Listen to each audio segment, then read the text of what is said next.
righty. Good morning, everybody. It is September 16th. The sun is shining beautifully out here in the Chicagoland suburbs. Hopefully it's wonderful for you where you are.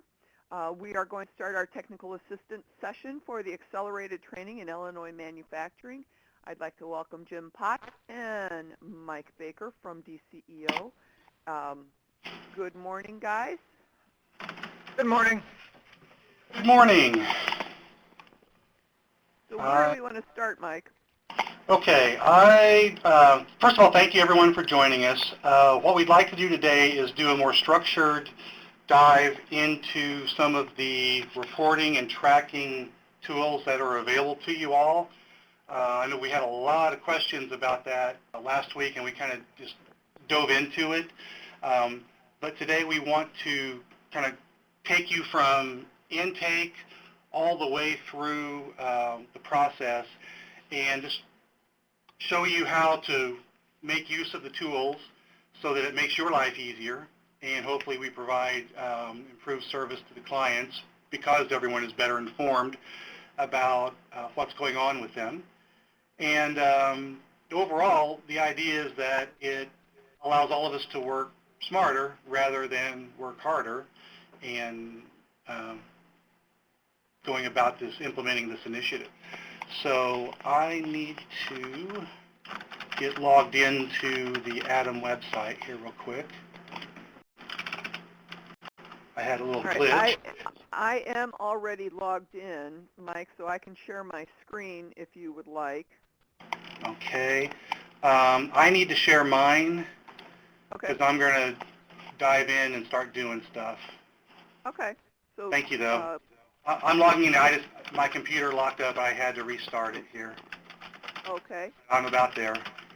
So I'm going to pull over a screen for you to select to share.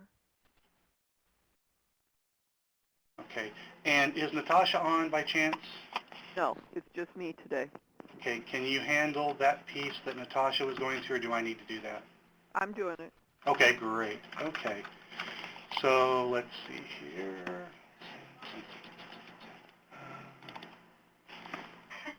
Okay, so let's start real briefly. And our intent is just to spend a couple minutes on each of these pieces to leave you all time to ask questions, and we can show you stuff if necessary. So again, we want to blow through this pretty quickly. So let's start with the intake piece. Okay, I'll share my screen.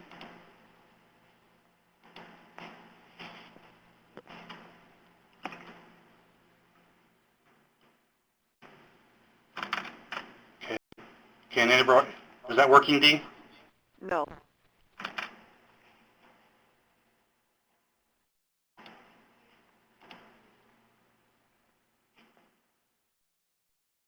I've selected share my screen. You got to pick the drop down and share. Pick the drop down arrow. Yeah. Share my screen. Share my screen, and then it'll ask you which monitor if you have more than one. I just have one. All right. We're not seeing it yet.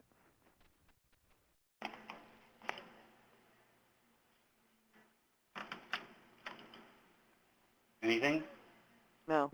Okay, well, I'll tell you what, if you can share yours, I can guide you through it. All right. Sorry, everyone. Did you get to work? All right. So can you see my screen now? Yeah, okay, great. So let's, so first of all, this is the intake dashboard, and this allows you to see where clients are at as they have put in their application. But first, let's go to the Customers tab.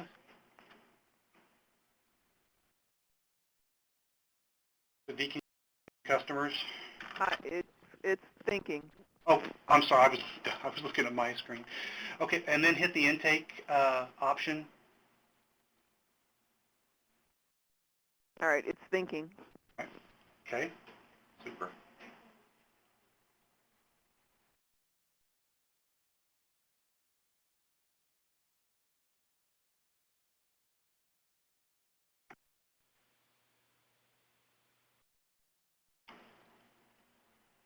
we're waiting for, there we go. All right? Okay, so as you can see here, this tells us real quickly at the top, a summary that 388 applications have been started, not yet submitted, and then over 2,900 have actually been submitted. And then you can look down, and if there's a red marker next to the client, that tells you that the application has not been completed, and that it's not been picked by a client. Jim, this is kind of more your area of expertise. Can you speak to this one? Most definitely. So when a person first puts in their Illinois WorkNet ATIM application, it's through Illinois WorkNet. As a case manager, you cannot put them into IWDS as an ATIM client. They must first submit through Illinois WorkNet, and then they pick which office they would like to get services for, and then Illinois WorkNet notifies IWDS, and that goes into the bucket. So each day, the case managers out there need to check their search ATIM customers list. And all you do you want me to share a screen on that, Dee? And Can you walk us through it? pretty good on it. Excuse me? Do you want me to share my screen on that, or do you think everybody should be understanding this process? Let's raise hands with the audience and see if Jim, and let us know, does Jim need to share his screen with how to do that? All right, we've got one hand raised. All right, let me open up another pod for you, Jim, Okay. so that you can share your screen. All right, so do it over in the left side, then we'll pull it over once I see it. All right. I'm in the right side. Okay, I don't see it yet. My right. You're right. There we go. And you won't see your screen, so. All right, I'm pulling this over. I'm hiding the chat pod, everybody, a little bit so that we can get this working. All right. Is it there now? Yes, it is. All right. So every day when an ATIM case manager, I'm going to first go to home. You want to come in and hit Search ATIM Customers. And when you bring it up here, you don't need to search by name. Just go ahead and hit Search.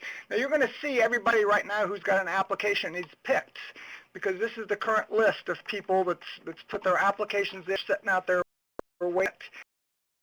You can never move them along in ATIM within Illinois WorkNet until you first pick them off of this list ATIM customers. So whomever in OEA 10 would have Dennis Kochman, they would end up picking them. And right now, everybody's doing a tremendous job on this. There's a maximum lag time we allow of up to 10 days before we start sending out reminders to pick folks. And rarely do we have to do that anymore. You can see by the dates here, the majority of these were submitted yesterday. Yeah, everybody but one was submitted yesterday, and then there's a client that got submitted on 9/11 for OEA 17 somebody needs to pick. So that's the first step. There's one for LWIA 21 also from 9/11. Okay, for Paul Cates. Yep, so those two, again, if you're checking this every day at a minimum once a day, you're going to be able to pick whomever comes right in, because this is the first step. They can never move along in WorkNet until they first get picked off of this list. So that's, you can go ahead and I'll take away my screen now, Dee, and you can put, unless anybody has any questions.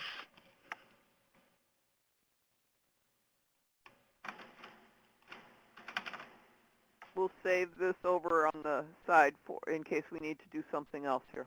Yeah, because I'm going to All right. share it one other time when we get after random assignment. Okay. You can leave it up if you want to, unless you can't see what's going on otherwise. It's all right. I can bring it back up real quick. Okay. Okay, so Dee, can we flip back intake dashboard, please? Sure. All right, we're back on the intake, on the general dashboard, you mean? Yes. All right. One thing of note there, so I presume, Mike, all those folks who are in yellow, or excuse me, red, those are just corresponding to those 11 people that's waiting to get picked, right? Yes. Okay, so if you scroll down this dashboard, this tells you how many clients are at each phase of the process. And anything that's underlined, you can click on and it'll pull up and give you the list of clients that are at that particular juncture of the process. So as you scroll on down, you can see there's a little bit of fallout as you go to each level, which we expected. But the idea here is that if you are checking this, you have a very easy way to see if there is a bottleneck occurring, where it's at in the process, and which clients are stuck there, and that will help you figure out who needs to talk to whom and how to allocate your time so that you are taking care of things as they come up, and you're focusing your attention on the problem areas that need more attention. So that's relatively straightforward, and this is something I check multiple times every day.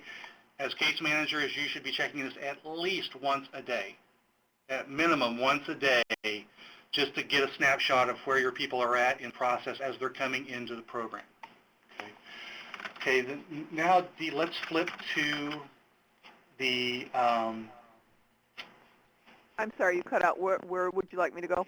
the forecast and job placement dashboards. Okay, so WBL job forecast is up on the screen. Yes.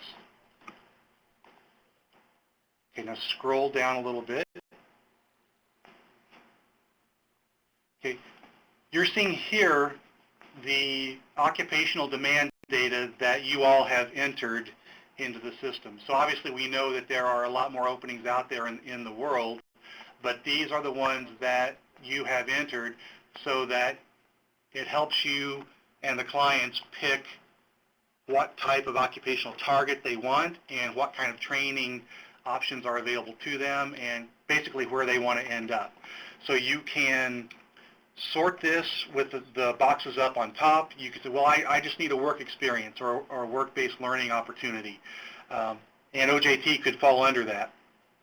And it will filter out what you don't want.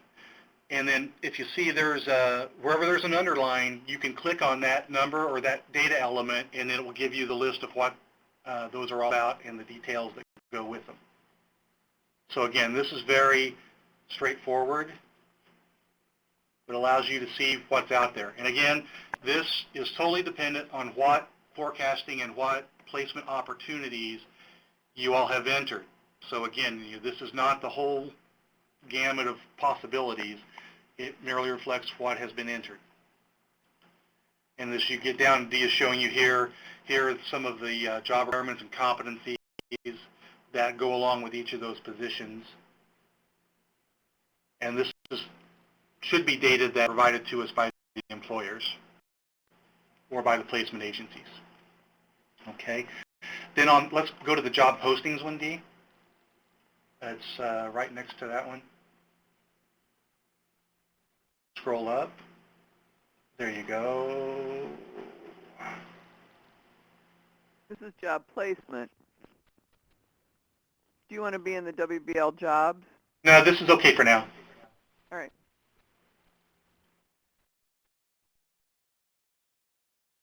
Okay. Now, these are real-time openings that are out there. And again, there's IJL that's out there, all the other job boards that are out there.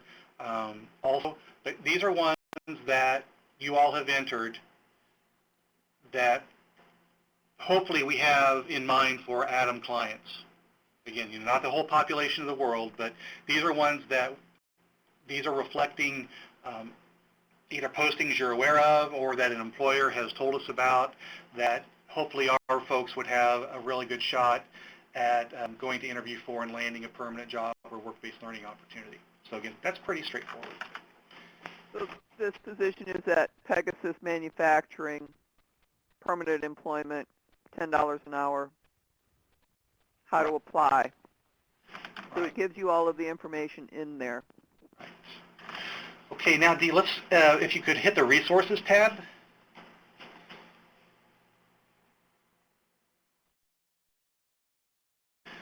Okay, right in there. Now, I was just trying this. I don't know if it's my computer or not, but try one of the HOL job information links at the top that says Excel. This one? Yeah.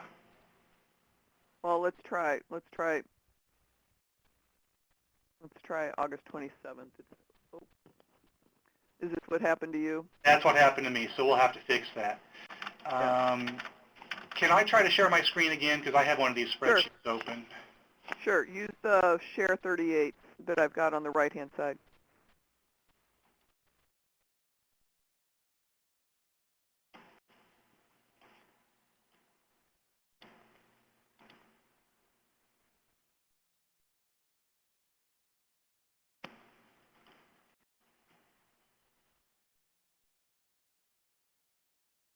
Did you do the add-on component when you logged in? Not that I know of. All right. Can I email you the spreadsheet and you share it? Sure. Okay. We'll find a workaround on this. All right. Okay. Keeps coming to your Gmail. All right.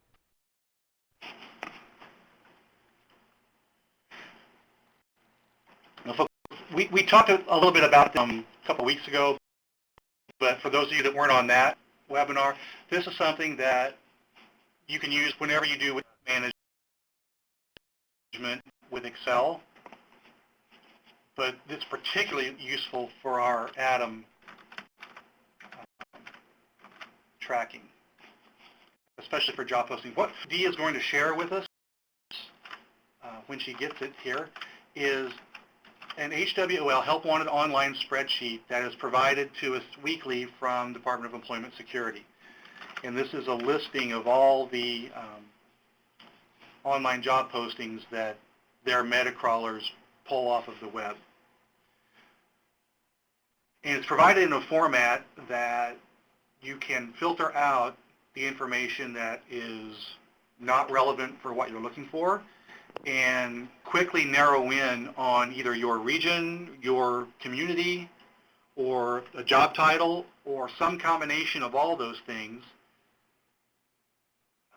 so you can see what job openings are out there right now that might be a good fit for your clients that are ready for work-based learning, OJT, or permanent placement. So you'll see on the header row in row 3, it starts when the posting was created, when it was last updated, the job title, and the name of the employer and where it's at. And as you scroll over to the right, there's additional information, the SOC code. Some of them put contact info, most don't. But you can also have the city, state, and county, I believe, is over there. Going from memory now. The city, state, and metro area, county, and then is it a permanent, full-time, or part-time, or a temporary job? The education level required. Some of them have salary. But the key is there's also a live link to the URL or the website where this job posting was found and a description. So if you see something that looks good, just based on where it's at and what the title is, there's a live link that you can go to the website and see the posting and may even have a link to apply online directly. So this would be very helpful not only for you but for your clients to see, to help them land that good job. But what I would like to show you is, let's just click on, if you can click on the down arrow. Sorry, something just happened here. Okay.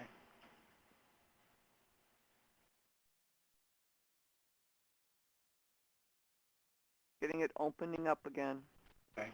Well, before we dive into that, I'll tell you how to activate that. If you don't know how to activate those little down arrows on the header row, on the very right-hand side of the ribbon at the top of the page on the home ribbon is a link that says filter.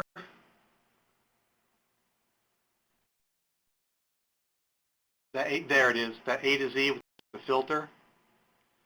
If you click on that and then go down to the filter, If you unselect that, the down arrows disappear. If you select it, the arrows come back.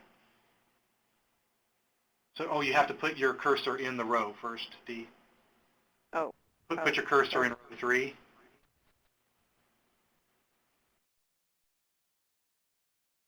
And the arrows should come back. Well. Oh, don't select the whole row. There they go. There they go. We got the filters. Okay, great. So let's go to job title and click the down arrow. And you'll see every single job title that is in that column is now in this drop-down list. And you can select all, deselect all, or just pick the ones you want. So D, if you would go to that and hit unselect all.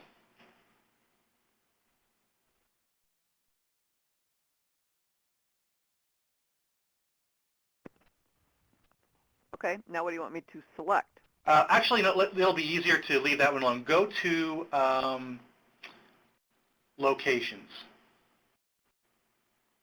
Okay. And this will demonstrate it. So hit deselect all or unselect all. I'm not sure what it says. Then pick a couple at random. Just select 2 and hit OK.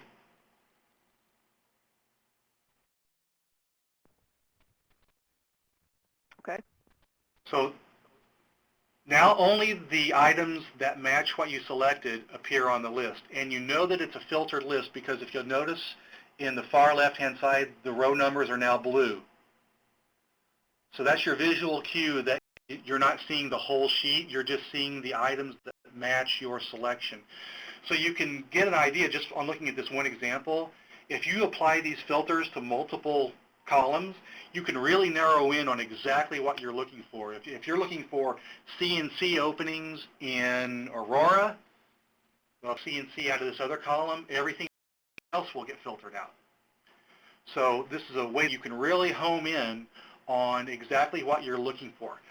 And now if you can scroll all the way to the bottom of the sheet,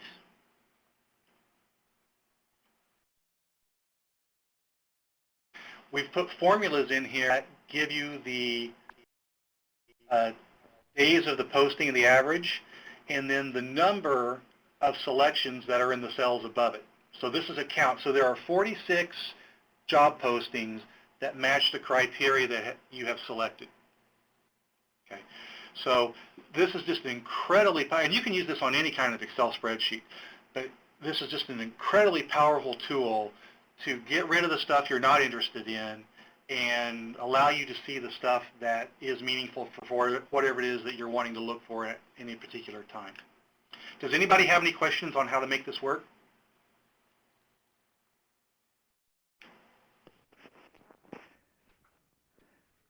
In the box below the chat, if you're ready to move on to the next topic, just check that radio button.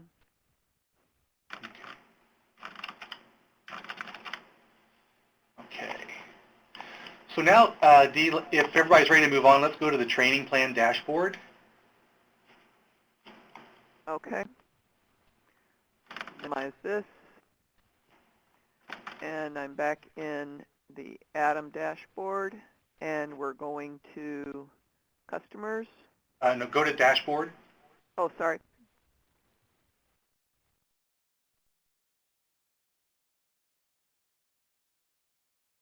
It's thinking. And go to training plan. Yes, thank you. And it's thinking still.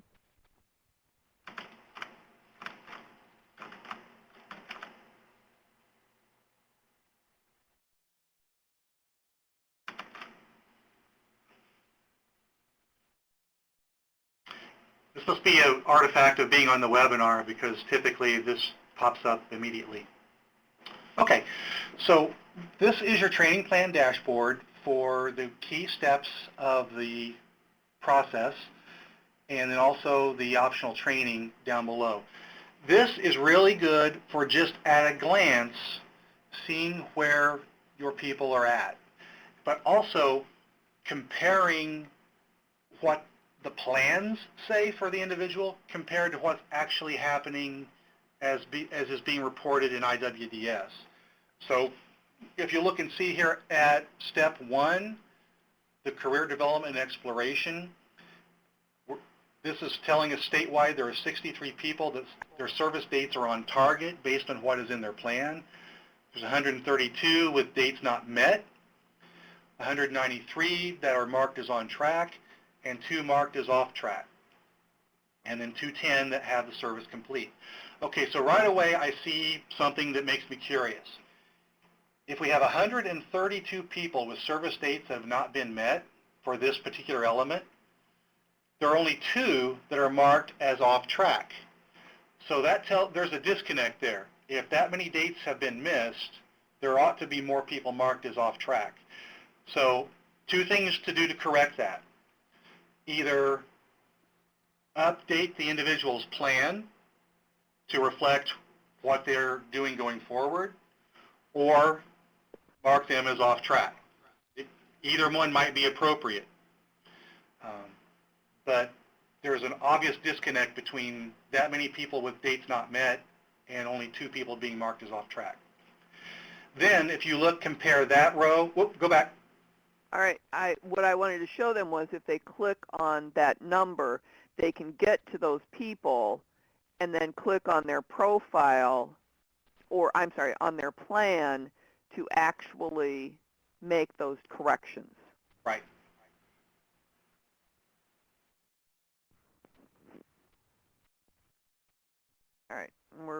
All right, we're thinking again.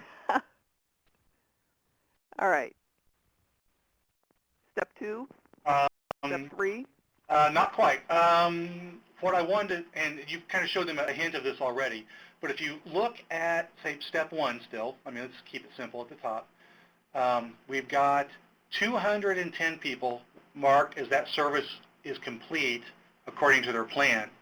But in IWDS, we have 394 people that reported as a successful completion. So obviously, there's a disconnect between what the plans are saying and what is being reported in IWDS as what actually happened. So the key for this is keeping the plans up to date, because this is your guide and the client's guide, more importantly, the client's guide, to make sure that they are going through the process like it was envisioned for them from the beginning. Now, these plans are fluid. They could change every day if their circumstances change. I mean, you can go in and change these as much as you need to. But the idea is that if you don't keep the plan relevant, then the whole idea behind having the customer be more engaged and have more ownership of their own progress and their own success is lost on them. Hey, Mike, this is Jim for a second here. Sure. The step 1 and 2, if you recall, those are auto-populated services that are pushed from Illinois WorkNet. So it pushes a start and end date on the same day. So that's the reason why in IWDS it would show 394. Those dates won't change. So what I could see somebody doing is going back in and changing that in WorkNet. So that's probably the reason why some of maybe the dates are different from the completions and things on steps 1 and 2. Okay. Yeah, thank you. And then if you roll down, scroll to the bottom, if you look at,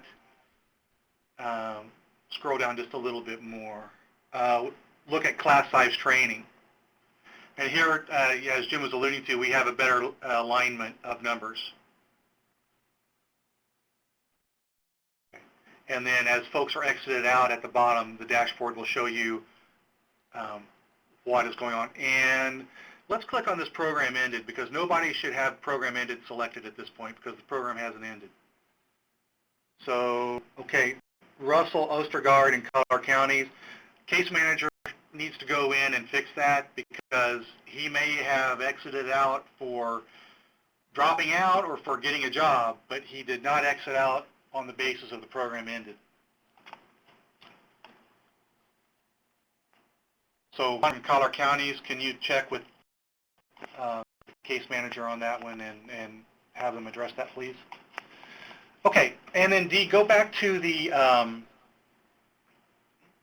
pick a number anywhere, because I want to go into that option of showing them the detail a little bit. So just any number. Okay, if you click on, pick the first one. Pick the plan, please.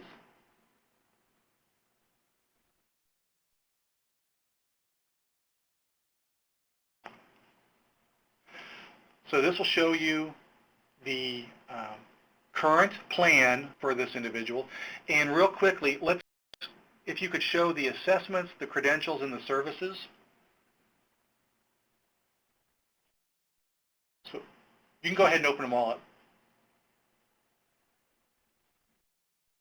So you can see, based on what has been reported in IWDS, what is going on with this client.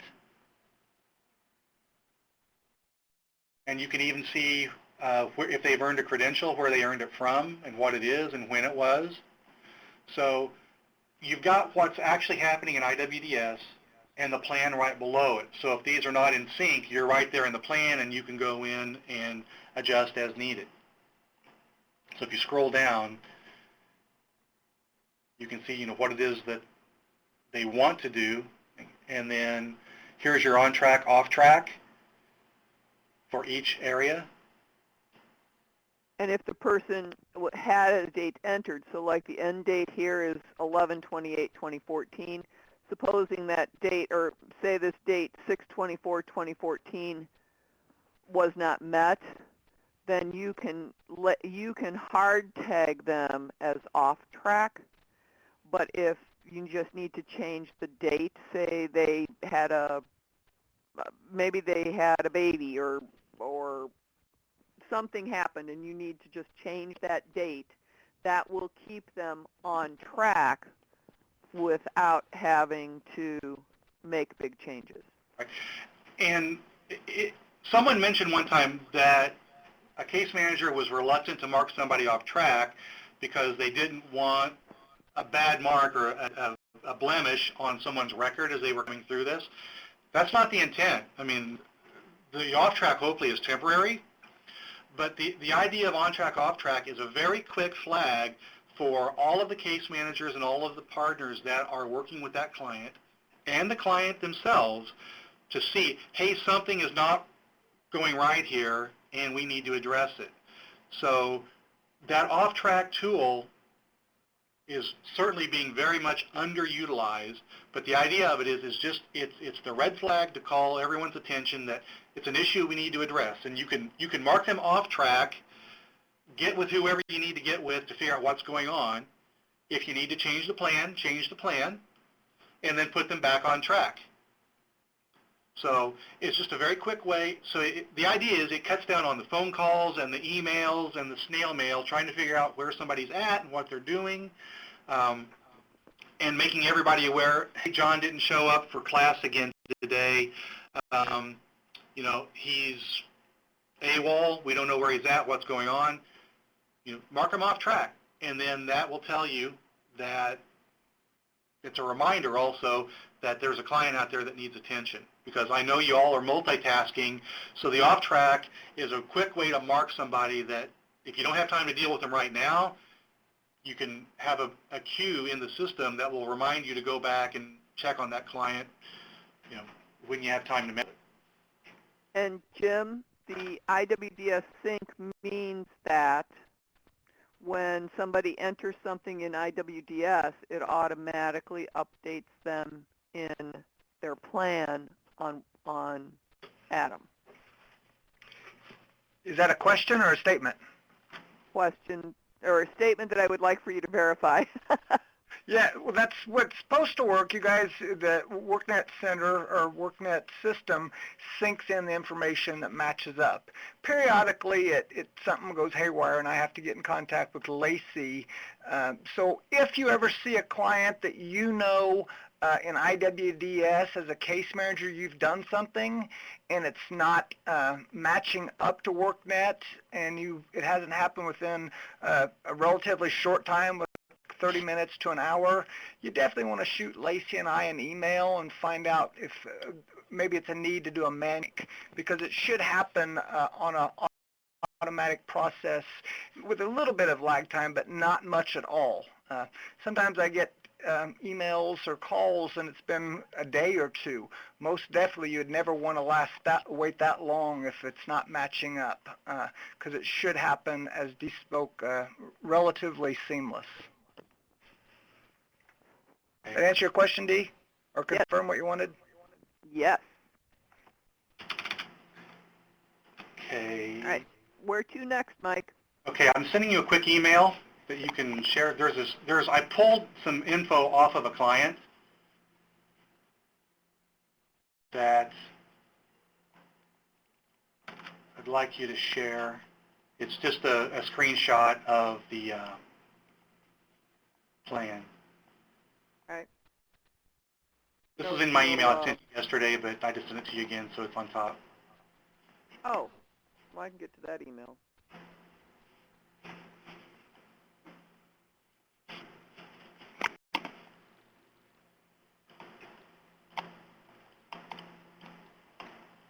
So what I was doing, I was just poking around in this just to spot check a few people and see what was going on with them.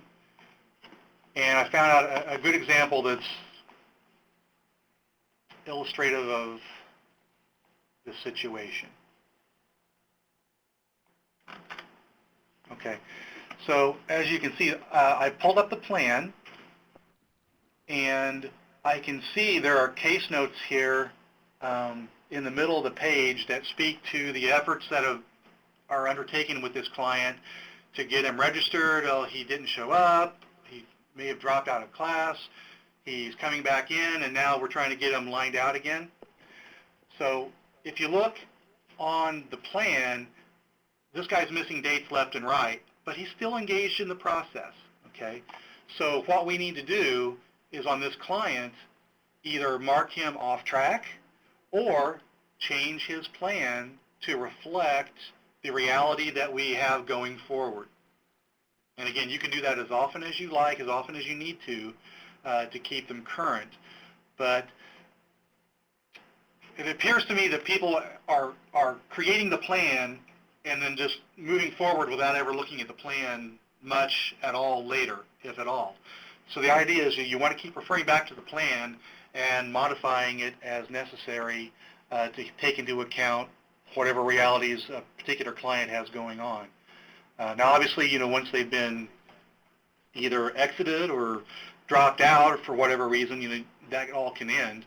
But while they're still trying, you need to stay on top of what's going on with them, certainly with the on-track, off-track, but updating their plan. So in this particular case, again, I can see there are all kinds of case notes that say, we are working with this guy, but he has issues.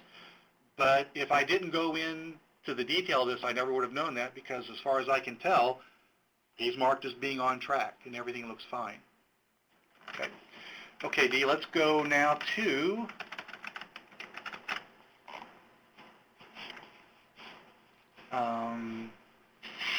actually, we've done that both already. Okay. So now let's go to the reports piece. And we'll just run down the reports that are available. So if you hit the ATIM eligibility report,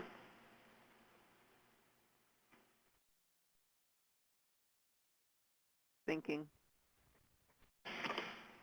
this will show, this essentially is information that is found on the dashboard, but it gives you all of the information in a list of clients.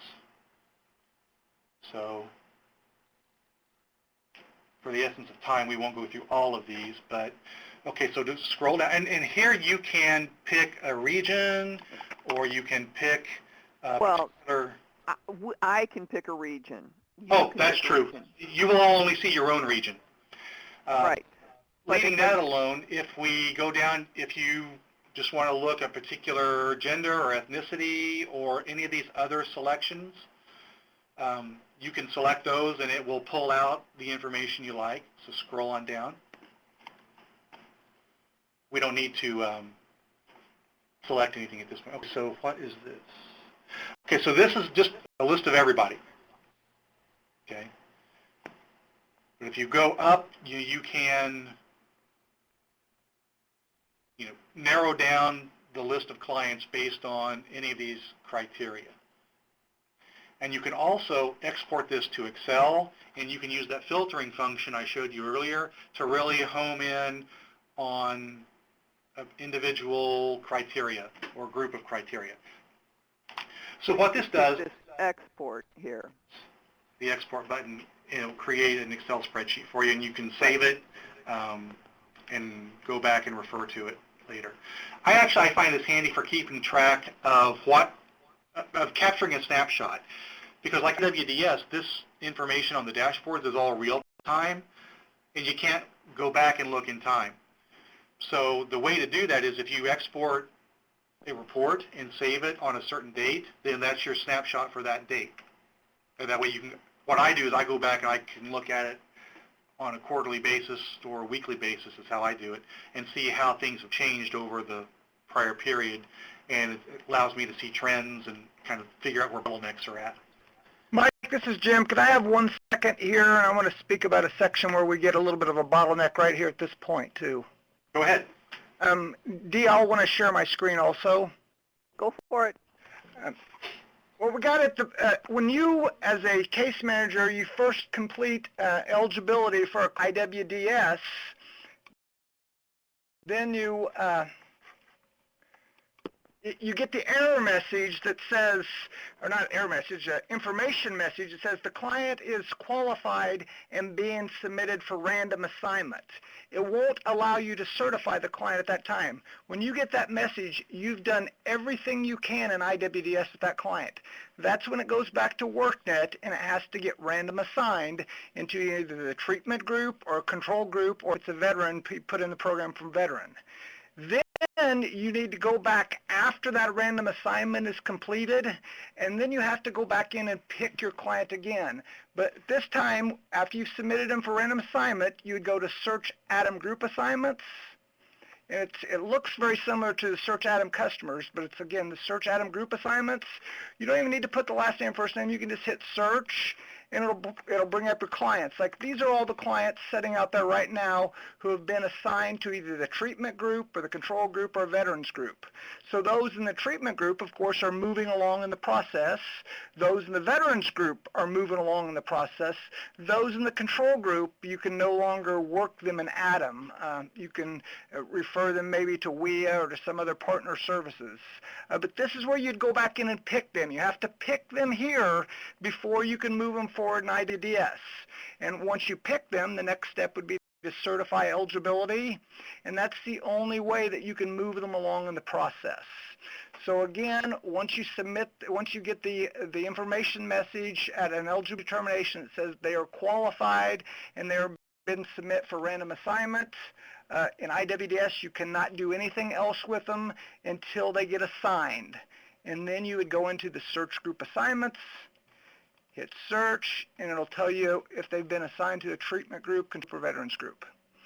Any questions on that? This is where sometimes people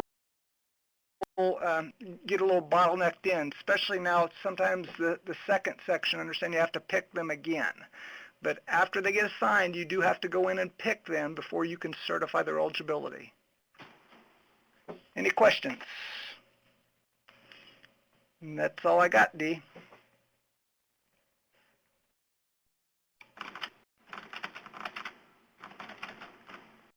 Okay, Dee, so if we can go back to the report tab.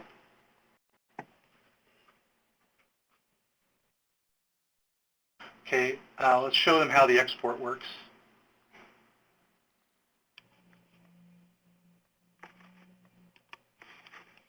And if you select any of the defining criteria above, like say you pick Asian males, when you export it, you're just going to get that. So if you leave all of these alone and hit export, you're going to get the entire list. You may have to view it first. I'm not sure.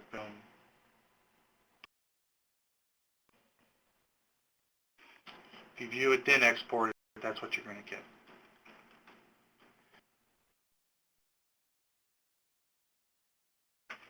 So obviously, if you narrow it down, defined enough, discretely enough, you'll have a very small list, and it's easily manageable by looking on the screen. But when you have the larger groups of data and you want to do some calculations on them or do some counts, exporting can make that process a lot simpler. So Dee, let's go up to reports again.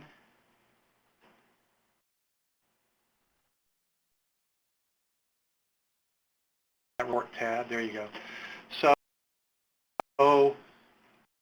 as you see, there's a long list of reports here, and for the sake of time, we're not going to dive into all of these, but the ones that I suggest you really focus on are the eligibility report, PTEP report, which is a report of each individual's plan and the dates that are in that plan and what the status is, either a completion, successful completion, or a drop.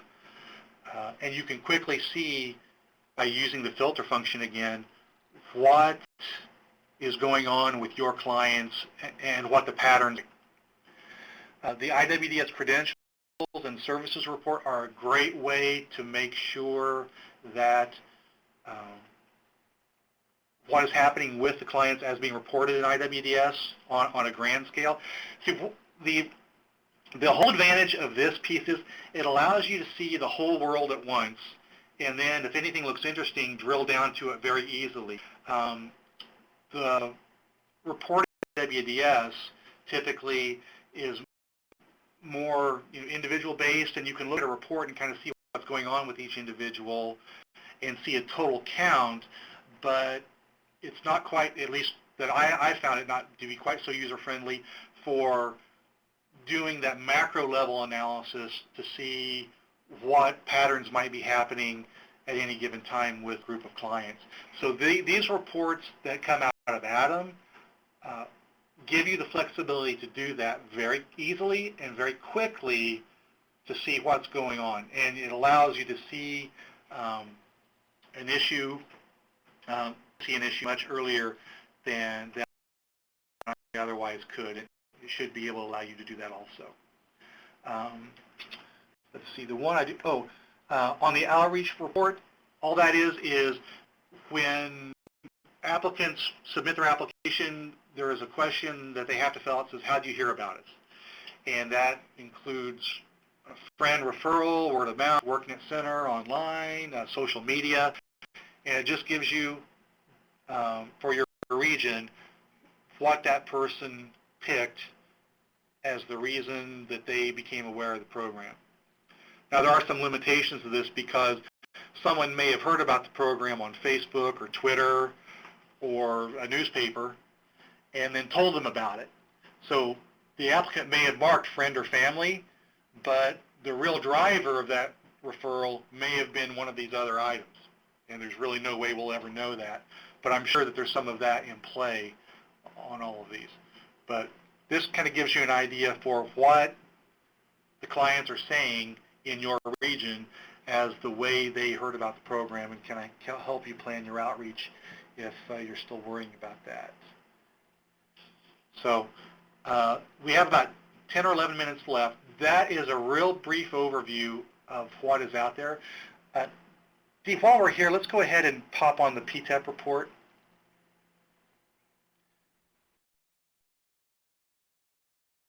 And when it comes up, just go ahead and export it.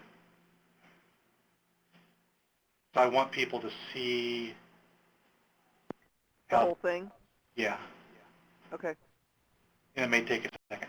So while we're waiting for that to clear up, does anybody have any questions about how this could help you out or make life a little bit easier and give you better information to help you manage your clients and the overall process?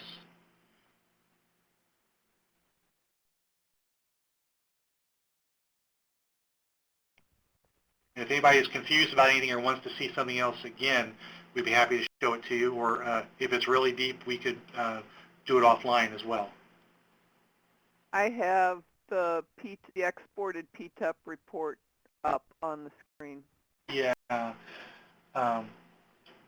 If everyone's seeing it like I am, I'll try to maximize it here.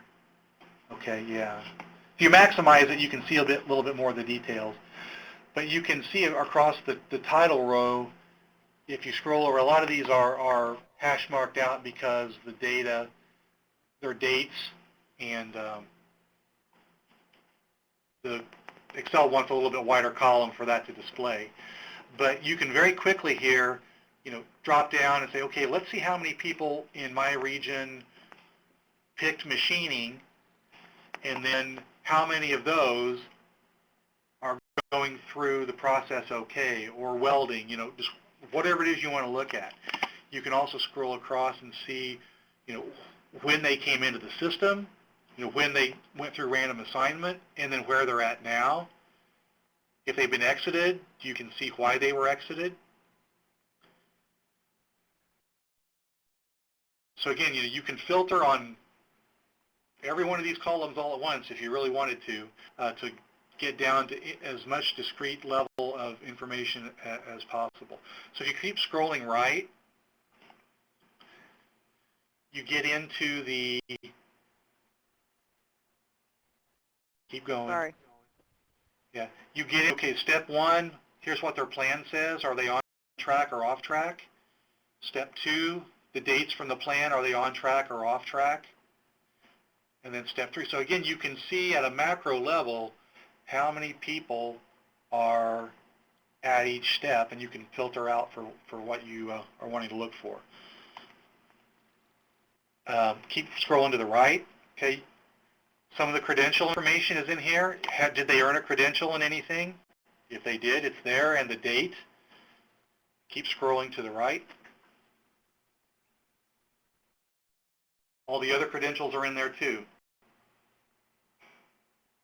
So if you want to see, okay, of the people that earned an MSSC safety credential, how many of those went on to earn additional stackable credentials? And where are they at, what were they going into, and what is their status?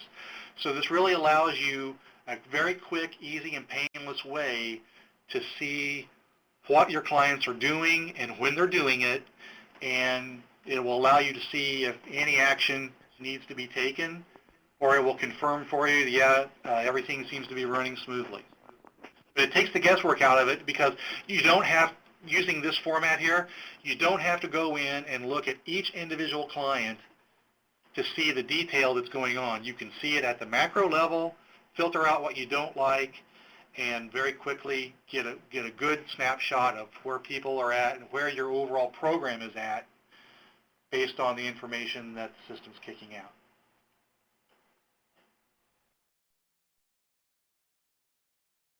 All right. So with that, I mean, that really is most of our time. So does anybody have any questions on any of this or on anything else in the world of ATIM that you'd like us to know about? Trish has a question here, a technical question about tabs. Tabs where, Trish?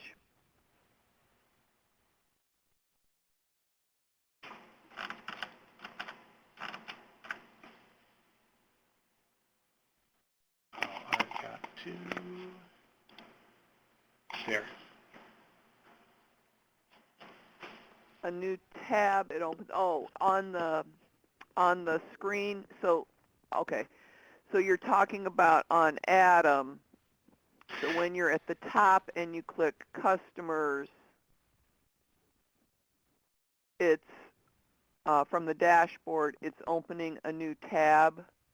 Well, that one didn't, but if you click something down below, so if I click WBL jobs, and then, I'm sorry, I'll click dashboard. Yeah, the short answer is sometimes you want a new window to open, so that way if you're looking at a couple of different avenues, you don't lose the starting point and have to completely start over. Right. So yeah, sometimes you end up with a bazillion windows open, but sometimes you want a bazillion windows open because if a new window didn't open up, if you decide, oh, I'm going down the wrong path, you would have to go all the way back to square one and start over, and that's frustrating too. So Right. we try to Does that find a, answer your question? yeah, we try to find a good mix of opening up new windows, but not always doing that.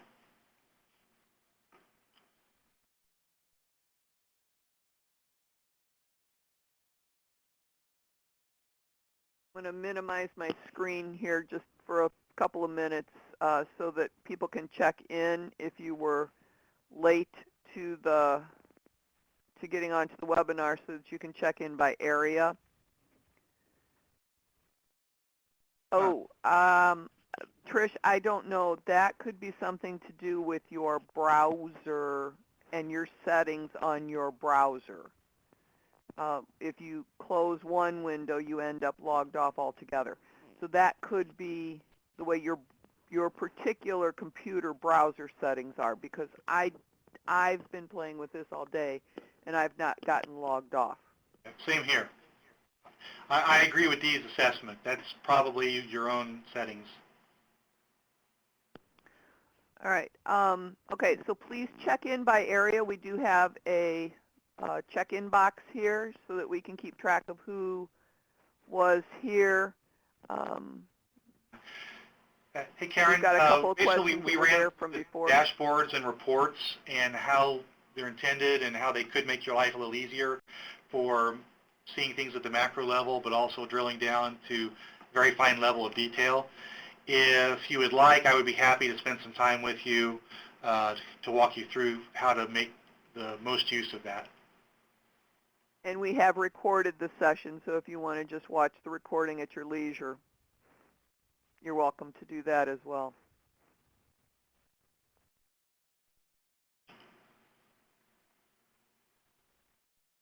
Thank you, Larry. Okay, does anybody have any questions on anything at all related to ATIM?